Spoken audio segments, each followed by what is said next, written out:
네, 이슈 포커스 시간입니다. 최근에 바이오 관련 기업들이 주목을 받고 있습니다. 이에 따라 오늘은 우리나라 바이오 기업뿐만이 아니라 미국과 중국의 바이오 기업도 함께 알아보는 시간 갖도록 하겠습니다. 그리고 화학 업종의 투자 전략도 함께 알아보겠습니다. 케미컬 에너지 투자자원의 차홍선 대표, 강혜경 고문 나오셨습니다. 두 분 어서 오십시오.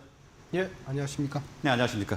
자, 오늘은 먼저 강혜경 고문께 질문을 드리도록 하겠습니다. 최근 주요 국가들의 바이오 기업들의 상황 저희가 좀 알아봐야 될 것 같은데 여기에 대해서 설명을 좀 해주시고 우리나라 바이오 기업들은 빅파마 시밀러 개발에 중점을 두고 있는 것 같습니다. 여기에 대한 설명도 좀 부탁드릴게요. 네,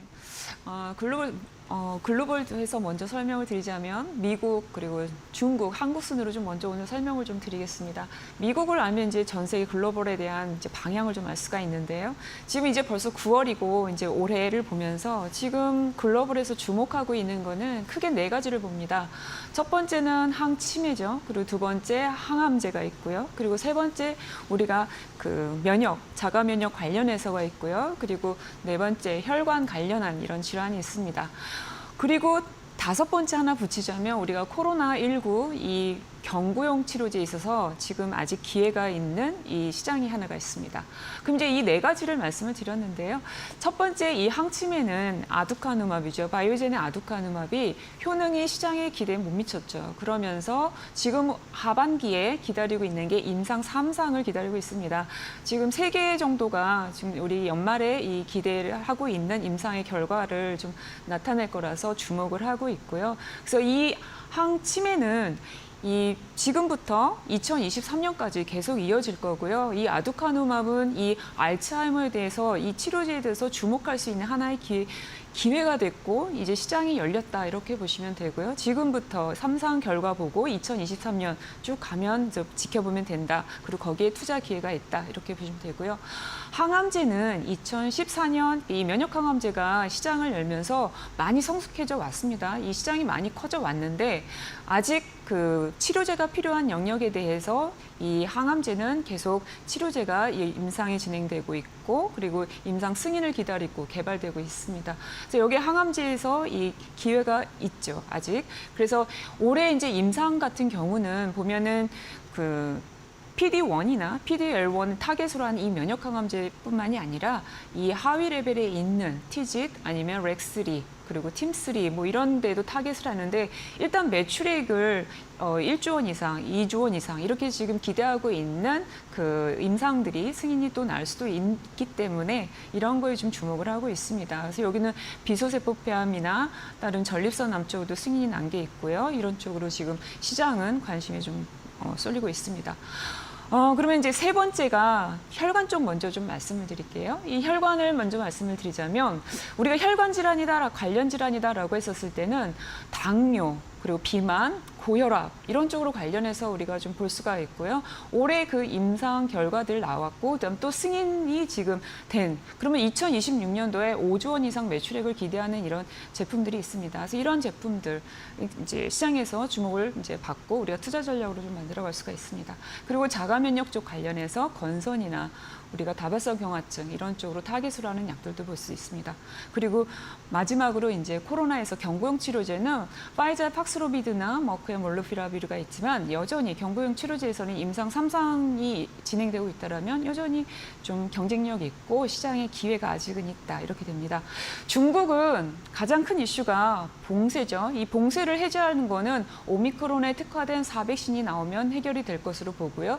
그리고 경구용 치료제는 이미 HIV 치료제가 승인이 났고 또 이번 주에도 벌써 이제 이 임상에 대한 좋은 결과들이 지금 발표가 되기 시작했습니다. 그래서 이런 부분을 좀 주목하는데 역시나 중국은 봉쇄를 해제할 수 있는 오미크론 특화 4백신에 좀 더 관심을 두시면 좋겠다 이렇게 봅니다. 거기에 따라서 다른 제약 바이오가 같이 움직일 수가 있습니다. 그리고 세 번째 국내 이제 좀 많이 궁금해하실 텐데요. 우리가 국내 시가총액 그 1위를 달렸던 역사적으로 이걸 보면은 국내는 제네릭을 많이 개발했던 회사가 이제 앞섰고요. 그 다음에 셀트리온 CMO 있었죠. 시가총액 1위를 달리는 기업은 2015년에 뭐가 있었죠? 한미 그리고 한미약품의 이 한미사이언스가 신약을 수출하면서 시가총액 1위로 이제 막 올라왔었습니다. 그 이후에 2017년에 바이오시밀러 이 셀트리온이 시가총액 1위가 됐었고 2020년에 되면 삼성 바이오로직스가 이 바이오시밀러와 CMO로 지금 현재 이제 이 주가의 추이를 나타내는데요.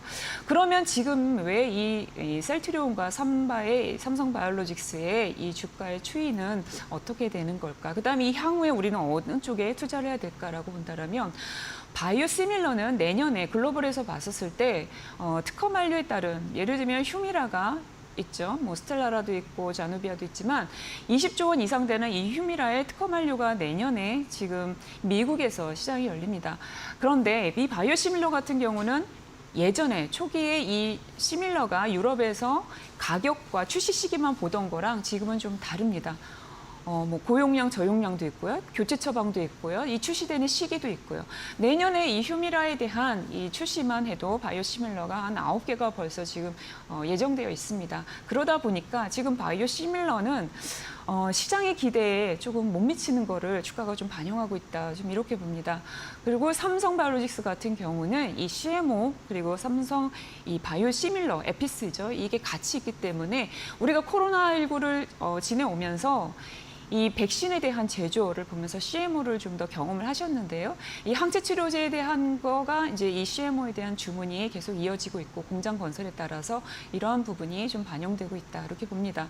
그러면 이제 우리는 앞으로 어떤 부분에 이제 투자 전략을 가져가야 될 것인가라고 봤었을 때 저는 세 가지라고 봅니다. 뭐냐면 저는 바이오시밀러를 여전히 좋게 봅니다. 내년에 경쟁자는 많이 나서긴 하지만 그래도 특허 만료에 따라서 이 또 바이오시밀러에 대한 기회가 있다. 좀 이렇게 보고요. 그리고 두 번째는 CMO입니다. CMO는 앞서 이제 우리도 이제 직접 백신에 대해서 경험을 했지만 CMO를 하기 위해서는 이 경쟁자를 봤었을 때 경쟁자가 그렇게 많지 않습니다. 네. 그러니까 진입하기 어렵다라는 거죠. 네. 예. 그리고 이제 신약이 있습니다. 신약은 미국에서 임상 3상을 진행하는 부분에 대해서 잘 가고 있는지 그런 신약을 찾는 게 중요하다. 그래서 이 세 가지를 포인트로 잡아서 보시는 게 좋고요. 그래서 신약 쪽으로는 LG화학도 저는 좀 좋게 보고 있습니다. 그래서 이 바이오에 네. 대한 거 보시면 좋겠다. 이렇게 봅니다. 네, 미국과 중국에서 뭐 주목할 만한 성과들이 나타나고 있고요. 우리나라 상황까지 살펴봤습니다. 다음은 차홍선 대표님. 자, 화학업종 상황 좀 알아볼까요? 예, 그 그림 하나 띄워주시면 그걸 보고 설명을 드리겠습니다. 그래서 그 화학은 세 가지 전략이 있어요. 첫 번째는 그림이 보시면 알겠지만은 석유 가격하고 이 보시면 천연가스 가격인데 보시면은 그 북미 천연가스 가격에 비해서 유럽 천연가스 가격이 어떻습니까? 지금 MMBTU당 80달러입니다. 그러면 꼬박이 9를 하시면 돼요. 560달러라고 보시면 돼요. 유가로 환산하면. 그래서 첫 번째는 석유와 가스 가격을 개발하는 기업을 따라가는 전략. 예를 들면 뭐 엑스모빌이라든지 옥시덴탈 페트롤리움 이런 것들이 있을 거 있고요. 두 번째는 이 석유와 가스를 대체하는 대체제입니다. 전기차, 배터리 소재, 배터리, 그다음에 이런 태양광, 풍력, 수소 발전 쪽이죠. 우리나라 같은 경우는 많이 있었지 않습니까? 예를 들면 뭐 포스코 케미칼도 있었고, 그다음에 최근에 보면 이 트렌드가 어떻게 되어 있냐면은 석유와 가스 대체제인데 대체제를 대부분 다 좀 많이 화학 기업들이 많이 해요. 예를 들면 포스코 케미칼 같은 경우도 뇌화물 업체가 지금 이제 양극재, 음극재를 하는 거잖아요. 이렇게 돈을 벌면서 기존 사업이 돈을 벌면서 두 번째는 뛰어들면서 이런 기업들이 주가가 많이 가는 특징들이 있어요. 예를 들면 뭐 요즘 최근에 보면 뭐 이수학도 그렇게 영향을 받고 있는데, 그래서 저는 그 다음 장을 주목할 거다 이렇게 봐요. 그래서 1번 첫 번째 전략이 있고 두 번째 전략이 있는데 저는 세 번째 전략을 저는 주목하고 있어요. 뭐냐면은 아까 조금 전에도 말씀드렸지만은 중국의 당대회가 이제 10월 16일 날 일어납니다.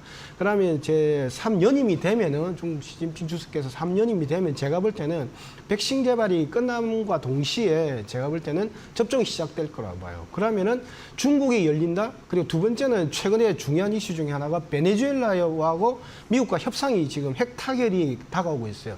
베네수엘라는 전 세계 매장량의 10%를 넘어가는 초대 그 매장량 분포 국가입니다. 그래서 이란이 열린다, 이란의 석유 시장이 열린다 그러면 유가가 좀 제가 볼 때는 우리가 생각하는 것보다 더 빠르게 좀 많이 빠질 수 있다. 그래서 원가는 빠지고 중국이 열린다. 여기에 주목하는 게 좋겠다. 이렇게 보고 있습니다. 그래서 저 같은 경우도 앞에 말씀드렸지만 LG화학 같은 경우는 좋게 보고 있습니다. 예.